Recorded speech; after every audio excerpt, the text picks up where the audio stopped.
To my channel Sri moms టిప్స్లో ఈరోజు video వచ్చేసి ఈ మధ్య కాలంలో చాలామంది అడుగుతున్న విషయాలు ఏంటంటే పిల్లలకి సర్ది అవుతుంది, ఎలాంటి టిప్స్ ఫాలో అవ్వాలి అండ్ ఏం చేస్తే తగ్గుతుంది తొందరగా అని అడుగుతూ ఉన్నారనమాట. సో నేను 2-3 రకాల టిప్స్ అయితే ఆల్రెడీ షేర్ చేశాను. ఈరోజు ఒక 2-3 అయితే మెయిన్వి నేను అందులోంటి షేర్ చేస్తానన్నమాట.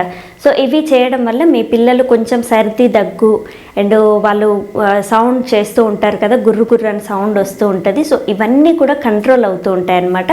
సో సింపుల్ చిట్కాలతో మీరైతే ఖచ్చితంగా బేబీని సర్ది జలుబు నుంచి అండ్ దగ్గు నుంచి మీరు జాగ్రత్త పడవచ్చు అనమాట, తగ్గించుకోవచ్చు బేబీకి. సో అవి ఏంటివి అనే దాని గురించి ఈరోజు వీడియో. సో టిప్స్ ఏంటివి అనేది ఇంకా లేట్ చేయకుండా మనం వీడియోలో అయితే తెలుసుకుందాం.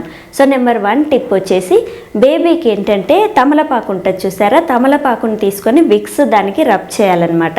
రబ్ చేసి కొంచెం హీట్ చేయాలి దాన్ని, ఒక క్యాండిల్తోనైనా లేదంటే గ్యాస్కైనా, లేదంటే గ్యాస్ స్టవ్ మీద ఒక పెనం పెట్టి దాని మీద తమలపాకు అండ్ విక్స్ రాసింది అలా పెట్టేసి కొంచెం హీట్ అయినాక, లైట్ హీట్ మనం చేతులకి టచ్ చేస్తే అది కొంచెం లైట్గా హీట్గా ఉండాలి, అంతేకాని ఎక్కువగా కాలొద్దు పిల్లలకి.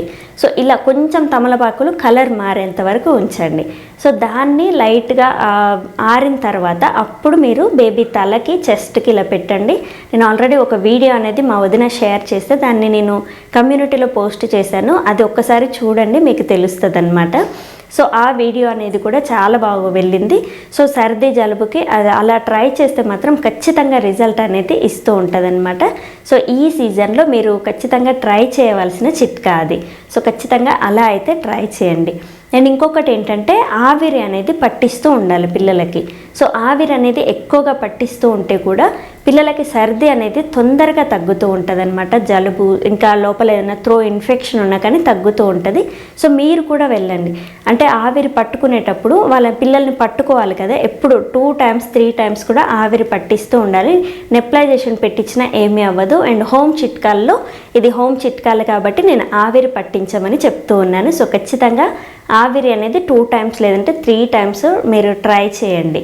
అండ్ ఇంట్లో కూడా ఎప్పుడు ఎక్కువ లైటింగ్ అనేది ఎక్కువగా ఉండాలి, అంటే కొంచెం హీట్ వస్తూ ఉంటాయి కదా, అలాంటి లైట్లు తీసుకొచ్చుకొని పెట్టుకోండి. ఈ సీజన్లో పిల్లలకి సర్ది అనేది ఒకవేళ ఉంటే కూడా తగ్గడానికి అవకాశాలు ఎక్కువగా ఉంటాయన్నమాట. సో ఇంకా ఏంటంటే ఎండలో తీసుకెళ్ళాలన్నమాట పిల్లల్ని. ఎండకి తీసుకెళ్ళి కాసేపు ఎండలో తిప్పుతూ ఉండాలి. 11కి 12కి ఆ టైంలో ఎండ అనేది కొంచెం సర్ది ఉన్నదాన్ని కూడా ఆ హీట్కి తగ్గుతూ ఉంటుంది అనమాట. సో ఖచ్చితంగా ఈ చిట్కా కూడా ట్రై చేయండి. అండ్ ఇంకొక చిట్కా ఏంటంటే ఇది తులిసాకు అనమాట. ఈ తులిసాకు రసాన్ని ఒక స్పూన్లో పిండండి. సో స్పూన్లో పిండి ఆ 2-3 drops, ఇది 5th month 6th month పిల్లల నుంచి ట్రై చేయొచ్చు అనమాట. చిన్న పిల్లలకు మాత్రం ఈ తులిసాకు రసం అనేది పిండకండి, ఓన్లీ ఓవరాల్గా చేయాలి, అంతేకాని లోపలికి ఇన్నర్గా మాత్రం మీరు అస్సలు చేయొద్దు.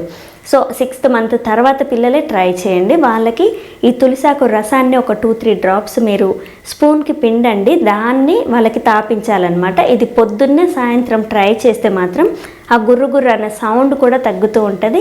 సో ఖచ్చితంగా మంచి రిజల్ట్ అనేది ఇస్తుంది. సర్ది కానీ దగ్గు కానీ ఏది ఉన్నా కానీ తొందరగా తగ్గుతుందనమాట.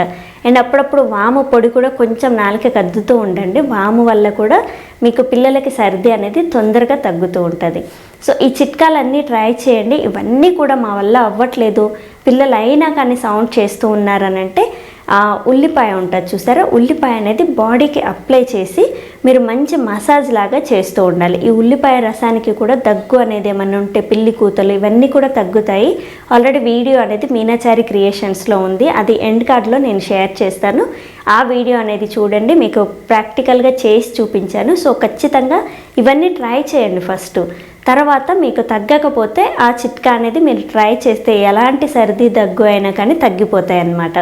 సో ఇవన్నీ ట్రై చేయడానికి ముందు ఒకసారి పిల్లోడిని లేదా పాపని లేదా బాబుని హాస్పిటల్కి తీసుకెళ్ళండి. సర్ది అయింది అని ఒకసారి యాంటీబయోటిక్స్ అండ్ మనకి సర్దికి సంబంధించిన సిరప్స్ అన్నీ వాడినాక అప్పటికి కూడా తగ్గకపోతే అప్పుడు ఈ హోమ్ మేడ్ చిట్కాలన్నీ కూడా మీరు పాటించాలన్నమాట. సో ఖచ్చితంగా ట్రై చేయండి. బేబీని సర్ది జలుబు దగ్గు నుంచి కంట్రోల్లో ఉంచుకొని సేఫ్గా ఉంచండి. సో ఇన్ఫెక్షన్ కింద మారినాయనంటే మాత్రం ఖచ్చితంగా ఇంకా లంగ్స్ ఇన్ఫెక్షన్ ఇంకా పెద్ద పెద్ద ప్రాబ్లమ్స్ అనేవి వస్తూ ఉంటాయి. సో ఫస్ట్ డాక్టర్కి చూపించి తర్వాత తగ్గకపోతే మెడిసిన్ మార్చి ట్రై చేయండి, దాని తర్వాత ఈ టిప్స్ అనేవి ట్రై చేయండి. ఎలా అయినా కానీ పిల్లలకు ఒక 15 డేస్ అనేది ఖచ్చితంగా ఉంటుందండి, మీరు భయపడాల్సిన పనేం లేదు. సో చూసారు కదా ఈరోజు వీడియోలో పిల్లలకి సర్ది ఎక్కువగా, దగ్గు ఎక్కువగా ఉన్నప్పుడు ఎలాంటి చిట్కాలు ఫాలో అవ్వాలి అనే దాని గురించి మరొక్కసారి మీకైతే గుర్తు చేశాను. సో రేపటి వీడియోలో ఇంకొక మంచి టాపిక్తో మీ ముందుకు వస్తాను. Thank you. Please subscribe my channel Sri moms tips.